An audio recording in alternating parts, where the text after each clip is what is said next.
Shalom to the elect of Israel.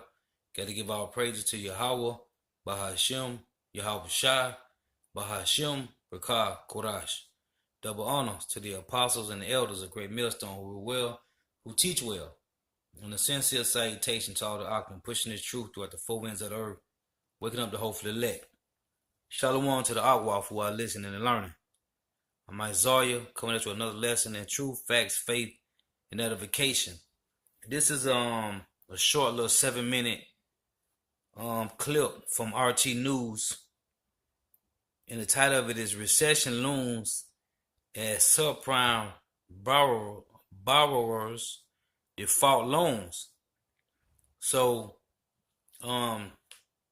seeing this clip, the brother from our camp, GMS Orlando, did a good video, did a nice lesson on this, and this is about how the car loans bubble is about to burst, the student loan bubble is about to burst, or have already burst.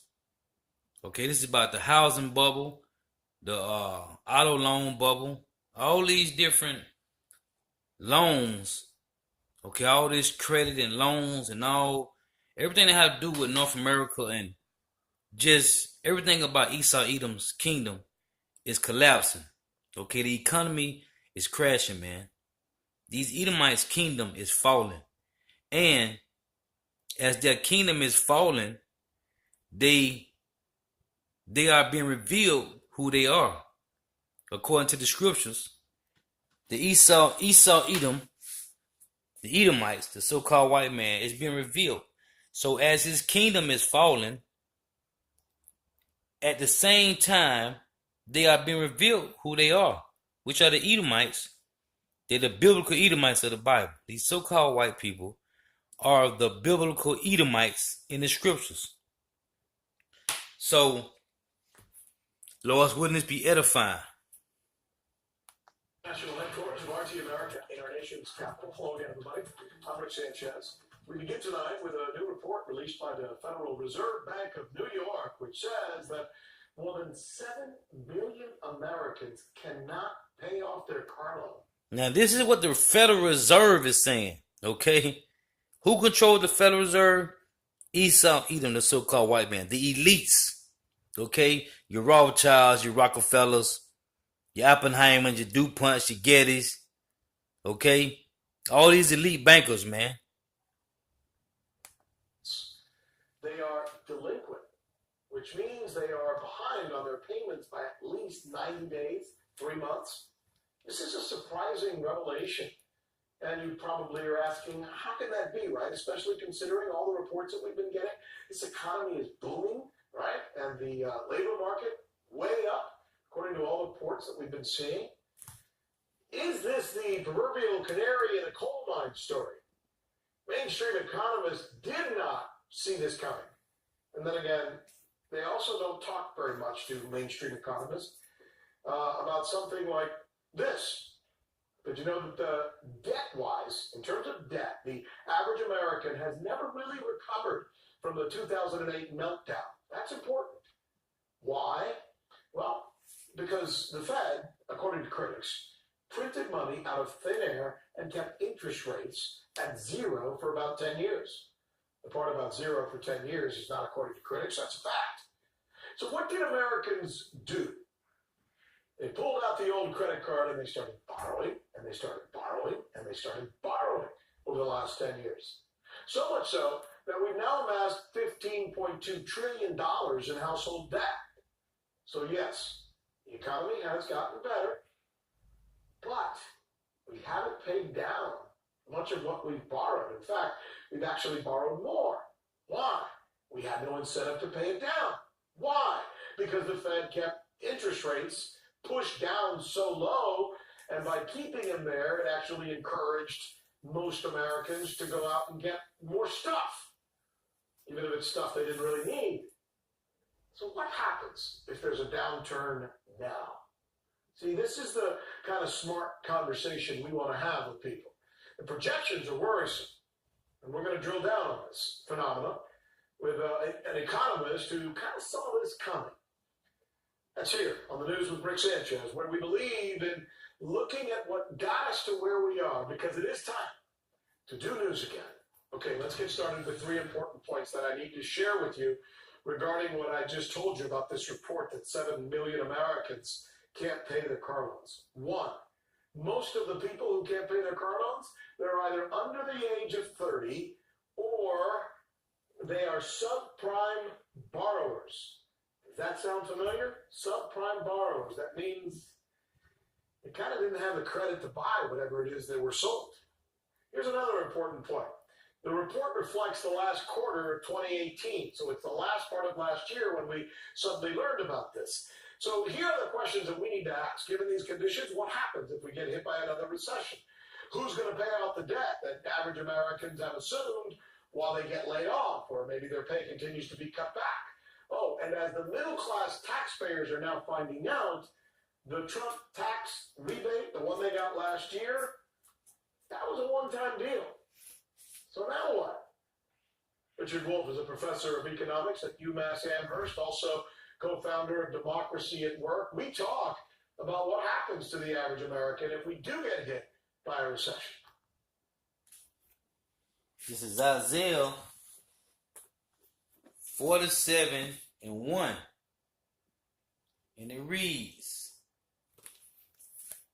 "Come down and sit in the dust, O virgin daughter of Babylon, which is North America. Sit on the ground, there is no throne, O daughter of the Chaldeans. For thou shalt no more be called tender and delicate." Listen, man. The nation of Esau, Edom, the so-called white man, his kingdom is finished, man. That's what the Lord said. Come down and sit in the dust, O virgin daughter of Babylon. Okay? What's the dust? Confusion, man. North America is finished, man. This is Rick Sanchez telling you, man. Okay? And he got a economy specialist, man, telling you that it's finished, man. It is over. It say, come down and sit in the dust, O virgin daughter of Babylon. Let's see who the virgin daughter of Babylon is. It said the daughter of Babylon. This is Psalms 137 and verse 7. And it reads, "Remember, O Lord Yahweh, the children of Edom in the day of Jerusalem, who said, raise it, even to the foundation thereof." Raise it, meaning take it down. Okay, destroy it. It reads, verse 8, "O daughter of Babylon, who are to be destroyed. Happy shall he be that rewardeth thee as thou hast rewarded us, as thou hast served us. Happy shall he be that rewardeth thee as thou hast served us." So it say, remember, O Lord, the children of Edom, O daughter of Babylon. So who is the virgin daughter of Babylon? Esau, Edom, the so-called white man. This is his kingdom, man. This is his rulership. Going back to Isaiah 14:12. "How art thou fallen from heaven, O Lucifer, son of the morning? How art thou cut to the ground, which did weaken the nations?" How did he weaken the nations? Through his democracy, through their war, okay? Through their weapons, their armory, starting with the atomic bomb. In their democracy, that's how they weaken the nations. "For thou hast said in thy heart, I will ascend into the heavens, I will exalt my throne above the stars of God. I will sit also upon the mount of the congregation in the sides of the north. I will ascend above the heights of the cloud. I will be like the Most High. Yet thou shalt be brought down to hell, to the sides of the pit. They that see thee shall narrowly look upon thee and consider thee, saying, Is this the man that made the earth to tremble, that did shake kingdoms?" How did he shake kingdoms? with his atomic bomb, man. Okay, with his arsenal, his weaponry. Okay, that made the world as a wilderness and destroyed the cities thereof. Who made the world a wilderness? Esau, Edom, the so-called white man. This is what they do. They destroy. It said, who made the world a wilderness and destroyed the cities thereof. Who destroying? Esau, Edom, the so-called white man. Okay? Now, while their kingdom is falling, that's why the Lord say, how art thou fallen from heaven, O Lucifer, son of the morning? Meaning he fallen out of rulership, man. That's what that's talking about. He's fallen out of his rulership, man. His power. And they fallen. And at the same time as they fallen, they're being revealed who they are. And I got a video on that too. They're going to be in a situation where the debt does not go down when the rest of the economy does. If you lose your job or you have to switch to a job that pays you less or someone in your family does, your debts don't go down to accommodate your reduced economic situation. Mm-hmm. I mean, with these automobile loans, you also have to remember that for millions, for most Americans, public transportation being what it is in this country, the automobile is their way to shop, is their way to get to and from work, is really their lifeline. So that the ramifications of losing your car, because if you're back 3 months, you're going to start seeing repossessions of cars on a massive scale. You're going to see a kind of a mushroom effect, a snowball effect, in which the bad economic downturn gets worse and worse, almost of its own accord, because you set this process in motion. If we were properly organized, we would have caught this problem right away and begun at least to have a national conversation about what it means. As you said at the beginning, this really is another one of those canaries in the coal mine that you better pay attention to. And I think what I'm trying to get at is the fact that my grandfather and your grandfather, my father, at least they had a home, right? A home had some value. And if there were always bad times, at least they could try and sell a home or refinance the home or get some money out of that. Or there's always a possibility for another job or keeping your job. There were always conditions that allowed us to try and get ourselves out of a bad situation. It seems to me, you're the economist here, that too many of those were used up between 2008 and the present date. For them, for those folks, for everything now. Or am I right on that? Absolutely right. People don't understand. We've just had what economists often call a kind of a dead decade, a kind of a lost decade.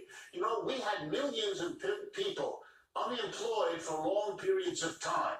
Well, when that happens, the first thing you do is you use up whatever savings you might have accumulated. The next thing you do is you lean on your family, your friends, your relatives, and you begin to disaccumulate whatever savings they have. And then at the end of that period, when you're getting desperate because nobody is left to help you, then you sell your house, or if you can, you borrow more against your house. Americans have been doing a lot of that. And then you come to the point where you can't anymore, and so you're willing to take a job, but the job you take now is less well paid, fewer benefits, more insecure, and now you come to a situation where literally you're running out of what you call the conditions, and that makes this very, very painful. Yeah. It also shows us that the recovery we all talk about is a recovery for some, like everything else in this economy. Yeah. But it is not a real recovery for the mass of people who now can't keep that car going, which is a lifeline for them. And we don't even have time to get into the fact that if this were to happen, high-income folks and investors will go swoop in and essentially start tearing at the carcass, which would be mean, but that's the way capitalism works, which is, I know, not something you're a big fan of. Let's pick that up the next time. Richard Wolf, always a delight having you on. Thank you for taking us through this. Hey, man. Hey, Esau Kingdom is over, man. Okay? It's falling fast. This is Habakkuk chapter 2 and verse 6. Shall not all these take up a parable against him and a taunting proverb against him, letting him know that, hey, you finished, man. Okay? That taunting proverb is the so-called Negroes, Latino, Native American, West Indian Haitians, the elect of the nation of Israel, letting you know, man, your kingdom is finished, man. Okay? You are destroyed. You are done. That taunting proverb is you going into captivity, man. Your end is near, man. Okay? Esau is the end of this world. Jacob is the beginning of it that followeth, man. Say, shall not all these take up a proverb against him and a taunting proverb against him? Salakia, Habakkuk chapter 2 verse 6. Shall not all these take up a parable against him and a taunting proverb against him, and say, woe to him that increaseth that which is not his. How long? And to him that laden himself with thick clay. Meaning debt, man. You so far in debt. You Edomites over here in North America, man. You so far in debt, man. And the only ones that's going to stay afloat is the Rothschilds, the Rockefellers, okay? These Gettys, these DuPonts, the elite families, man. Because they actually have gold and silver. Real money, man. Okay, everybody else, man. Hey, Esau has laden himself with thick clay, man.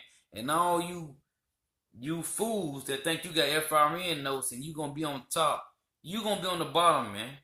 Because that money ain't going to be worth nothing, man. It reads,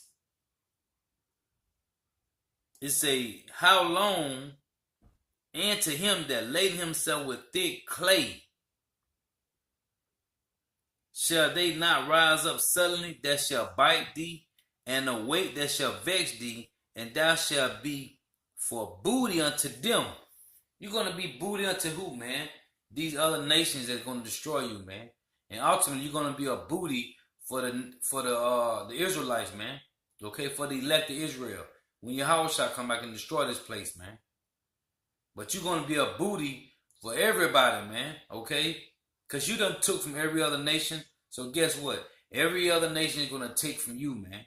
They're going to destroy you. This is James chapter 5 and verse 1. It said, go to now, ye rich men, weep and howl for your miseries that shall come upon you. And this is what's happening now, man. Your riches are corrupt and your garments are moth-eaten. Your gold and silver is cankered, and the rust of them shall be a witness against you, and shall eat your flesh as it were fire. Ye have heaped treasure together for the last days. But guess what? All that's about to come to naught, man. It say, reading on, verse 6. Verse 5 says, ye have lived in pleasure on the earth and been wanton. You have nourished your hearts as in the days of slaughter. You have condemned and killed the just, and he doeth not resist you. Hey, listen, man. All your riches that you done got wickedly, man, okay? Ill-gotten gains, man. That's how you got it, man. By rape, rob, murder, pillaging, man. Okay? Destroying nations. But guess what? All this is going to be a taunting proverb against you, man. You Edomites are finished, man. This is Zephaniah chapter 1 verse 11. It say, how ye inhabitants of Maktesh. Maktesh is basically talking about you Edomites over here in Babylon the Great, man. Okay? How ye inhabitants of Maktesh, for all the merchant people are cut down. All you merchant people will be cut down, man. All they that bear silver are cut off. And that's going into you elites, man. You will be cut down. All you merchants of North America and around the world, you're about to be cut off, man. And at the same time, while your kingdom is falling, because you have laden yourself with thick clay, meaning debts, debt on top of debt on top of debt. And this guy said at the beginning of this video, he said, this is what the Federal Reserve said, man. Okay? Millions upon millions, billions, man, billions. Okay, millions and billions are in debt, man. Okay, and at the same time, while you're in debt, your nationality is being revealed, which you are Esau Edom, the so-called white man. You are being revealed. And I got another video to back that up.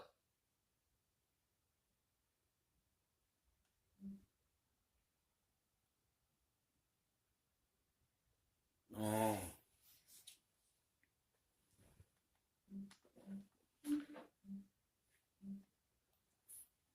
this here prove at the same time when you Edomites' kingdom is falling, your nationality is being revealed, man. And these are Edomites that's bringing out who you is, man. Psalm 64 and 8. They shall make their own tongue to fall upon themselves. I'd like to take a look now at the history of the Jews, which is very interesting and also very controversial.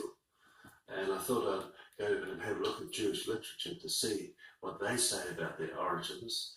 And here we see three quotes. And the first is in the 1925 Jewish Encyclopedia, which says that Esau, Edom, is modern Jewry. And of course, this is contrary to what most people believe today, which is that the Jews are God's chosen people because they are the Israelites. But here, the Jewish literature is saying that they are actually from the tribe of Edom, not the tribe of Israel. And in the Jewish Almanac in 1980, it says, strictly speaking, it is incorrect to call an ancient Israelite a Jew or to call a contemporary Jew an Israelite or Hebrew. And that's because, truthfully speaking, they're not the Hebrews or Israelites, they're really the Edomites. And also, this is Esau Edom telling you this now. Judaica, that Edomite Jews began to call themselves Hebrews and Israelites in 1860. And so this is a relatively new idea. Now they are Hebrews. They are red Hebrew Edomites. That the Jews are God's chosen people, the Israelites. And so let's have a look now at the first word of Jew that's appearing in the Old Testament. And to do that, I thought we'd go and have a look at the Strong's Exhaustive Concordance of the Christian Bible. Now he going to the concordance. Exhaustive Concordance of the Bible. And if we look at the word Jew, we see here that the word actually begins in the book of Ezra in the Old Testament, and the reference there is 3064. And so here in the Hebrew and Chaldee Dictionary of the Old Testament, when we look at 3064, we see it means Jehudi, or someone from Judah. In other words, a geographical word. And if you go back and have a look at the New Testament reference, you see the New Testament reference there. Now he said 3064 in the Old Testament, okay? Now when you go to 3064 in the Old Testament, it said the same thing. When you look in here, which I got the same book he got. When you look at 3064 in this book, which if I put it closer, you probably can see it. It tell you 3064 right here. It's a Judite, a Jew. Okay, that's what it say, Judite. It's kind of blurry, but it say Judite. It say 3064. It say Yahweh. Okay, a Judite. It say Judite or Jew. 3064. I got the same book that he's reading from. I got the same concordance book that he's reading from. I have it right here. It's 2453. 2453 in the New Testament. Jew in the New Testament. It's been translated from the word Iudaeos, which is where the word Jew comes from. The words IOU today are JW. Actually means someone belonging to Judea, or someone from the physical geographical location of Judea. And so the word Jew is derived from a geographical term referring to the land of Judea.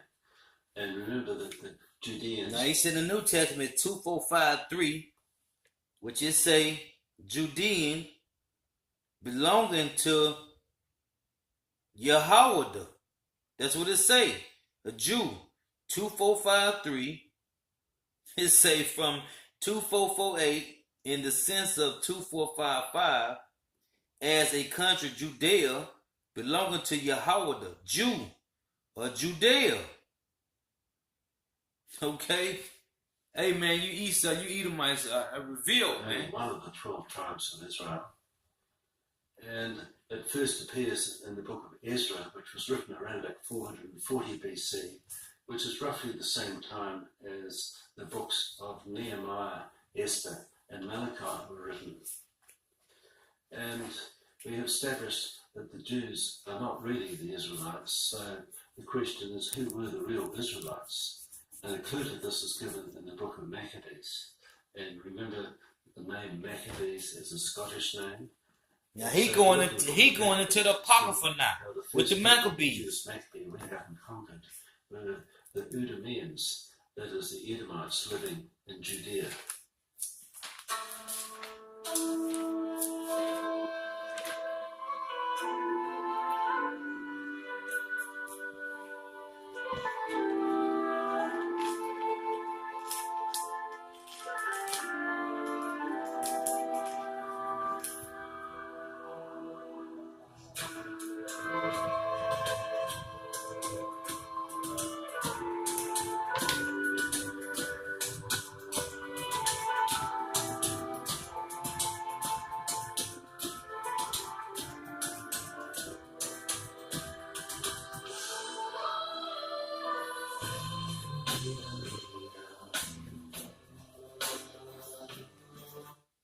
Hey, Esau, Edom.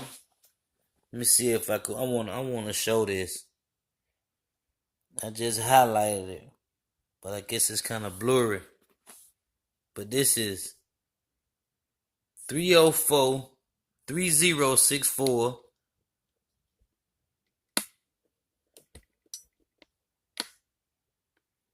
3064. Oh, it's too blurry. It won't show. This is 3064 though. It say a Judite or Jew, a descendant of Yahweh, Judah, Jew. Hey, this is beautiful, man.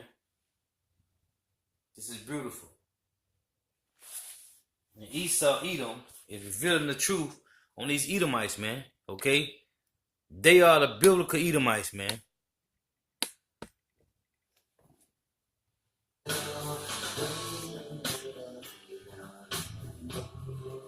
He's showing different land masses, different lands on the map.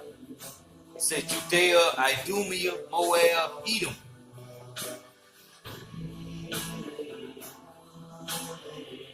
I just want to play that, man, because I was watching Elder Malcolm and he did a video on this. So he got to it say today the Judeans are Scottish Celts and the Idumean are Jews. Well, we know the Scottish mean black, man. Okay, that's what Scott mean, man. Dark skinned, man. These Edomites have taken our everything, man, and called it themselves, man. That's why when you go to 2 Thessalonians chapter 2, verse 3, this is what it say.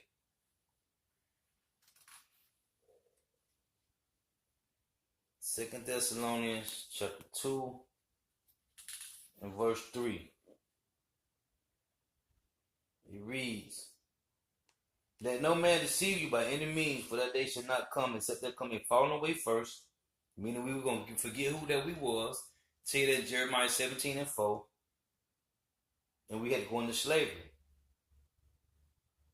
And that man of sin be revealed, the son of perdition.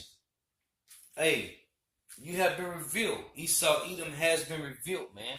Now you got an Edomite that's telling you from the encyclopedia, man, who the Edomites is. Jews, which is very interesting and also very controversial. And I thought I'd go and have a look at Jewish literature to see what they say about their origins. And here we see three quotes. And the first is in the 1925 Jewish Encyclopedia, which says that Esau, Edom, is modern Jewry. And of course, this is meaning they are today. They are the Jews today, the so-called Jews. People because they are the Modern day Jewry, meaning they are today Jews. They are the ones who call themselves Jews today. Israelites. But here, the Jewish literature is saying that they are actually from the tribe of Edom, not the tribe of Israel. And in the Jewish almanac, the American Atheist says, strictly speaking, it is incorrect to call an ancient Israelite a Jew or to call a contemporary Jew an Israelite or Hebrew. And that's because, truthfully speaking, they're not the Hebrews or Israelites, they're really the Edomites. And they also, Hebrew Edomites. see here in the Encyclopedia Judaica that Edomite Jews began to call themselves Hebrews and Israelites in 1860. And so this is a relatively new idea that the Jews are God's chosen people, not the Israelites. And so let's have a look now at the first word of Jew that's appearing in the Old Testament. And to do that, I thought we'd go and have a look at the Strong's Exhaustive Concordance of the Christian Bible. And I have the same book that he's reading from right now. I have the same book. The Bible. And if we look at the word Jew, we see here that the word actually begins in the book of Ezra in the Old Testament, and the reference there is 3064. And so here in the Hebrew and Chaldee Dictionary of the Old Testament, when we look at 3064, we see it means Jehudi, or someone from Judah. In other words, a geographical word. And if you go back and have a look at the New Testament reference, you see the New Testament reference there. It's Judahite, man. And so if we're going to look at the word Jew in the New Testament, it's been translated from the word Iudaeos, right, which is where the word Jew comes from. The words IOU today are JW. It actually means someone belonging to Judea, or someone from the physical, geographical location of Judea. And so the word Jew is derived from a geographical term referring to the land of Judea. Right. I got that same book, man.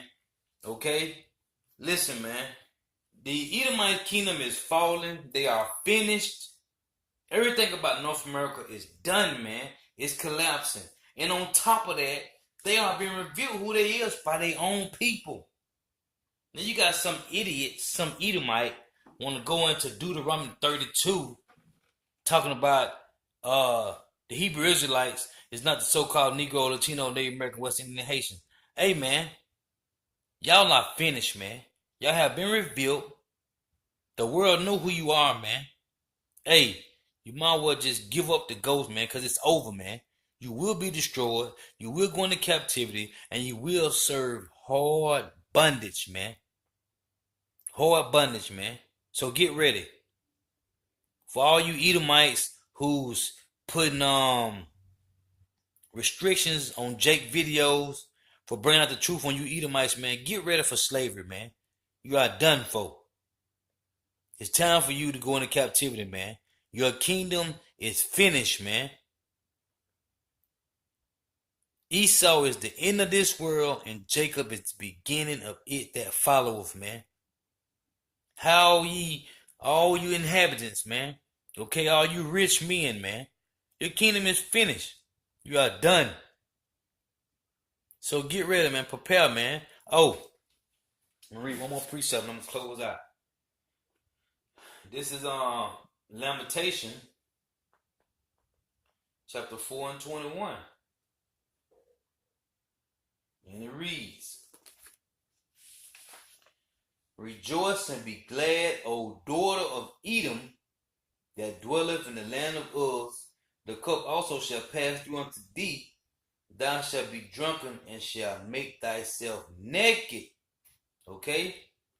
You are done, man. Your kingdom is finished. Jeremiah 49:10. But I have made Esau bare. I have uncovered his secret places, and he shall not be able to hide himself. His seed is spoiled, and his brethren, and his neighbor, and he is not.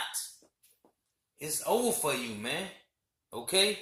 Oh, well, I was reading that, Jeremiah 51 and verse 7. Babylon had been a golden cup in the Lord's hand that made all the earth drunken.